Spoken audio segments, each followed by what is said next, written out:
Hi అండి, welcome to Bhagyamma foods. మీకు good news share చేద్దామని వీడియో తీసానండి. అదేంటంటే ఇక నుంచి మన ఛానల్ ద్వారా మేము నాన్ వెజ్ పికిల్స్ కూడా డోర్ డెలివరీ అని ప్లాన్ చేస్తున్నామండి. మన ప్రేక్షకులు ఎక్కడి నుంచి అయినా సరే మాకు ఆర్డర్ ఇవ్వచ్చు.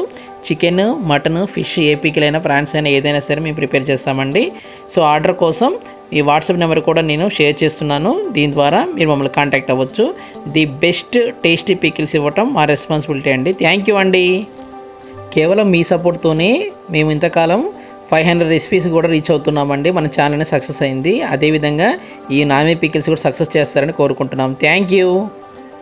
హాయ్ అండి, వెల్కమ్ టు భాగ్యమ్మ ఫుడ్స్. ఈరోజు మనం ఎంతో హెల్దీ అయిన యాపిల్ జ్యూస్ ఇంట్లోనే ఈజీగా ఎలా తయారు చేయాలో మీకు చూపిస్తానండి. ముందుగా మనం ఫ్రెష్గా ఉన్న యాపిల్స్ని ఈ విధంగా తీసుకొని చక్కగా కడిగేసి పెట్టేసామండి.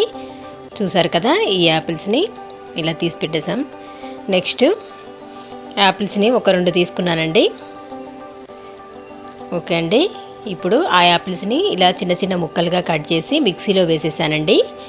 మిక్సీలో ఈ విధంగా వేసుకున్న తర్వాత దీంట్లో రుచికి సరిపడా షుగర్ వేసుకోవాలండి. ఎక్కువ షుగర్ కావాలంటే ఎక్కువ వేసుకోవచ్చు, క్వాంటిటీని బట్టి వేసుకోండి మీరు, మీ టేస్ట్ని బట్టి. ఓకే అండి, దీంట్లో 1 గ్లాస్ పాలు కూడా పోస్తున్నానండి.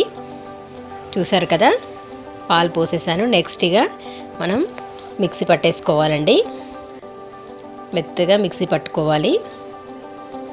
యాపిల్ జ్యూస్ చాలా హెల్దీ అండి. ఇంట్లోనే ప్రిపేర్ చేసుకుంటే ఇంకా మనకి హెల్దీ కదా. ఓకే అండి, చూసారు కదా, మంచిగా జ్యూస్ అయితే రెడీ అయిపోయింది. ఇప్పుడు దీన్ని మనం ఒక గాజు గ్లాసులకు సర్వ్ చేసుకోవాలండి. ఎంతో టేస్టీ అయిన యాపిల్ జ్యూస్ ఇంట్లోనే ఈజీగా రెడీ అయిపోయిందండి. కంపల్సరీ మీరు కూడా ఇంట్లోనే ట్రై చేయండి. ఓకే అండి, నాన్ వెజ్ పికిల్స్ కోసం స్క్రీన్ మీద కనబడుతున్న నెంబర్ ద్వారా కాంటాక్ట్ అవ్వండి కంపల్సరీ.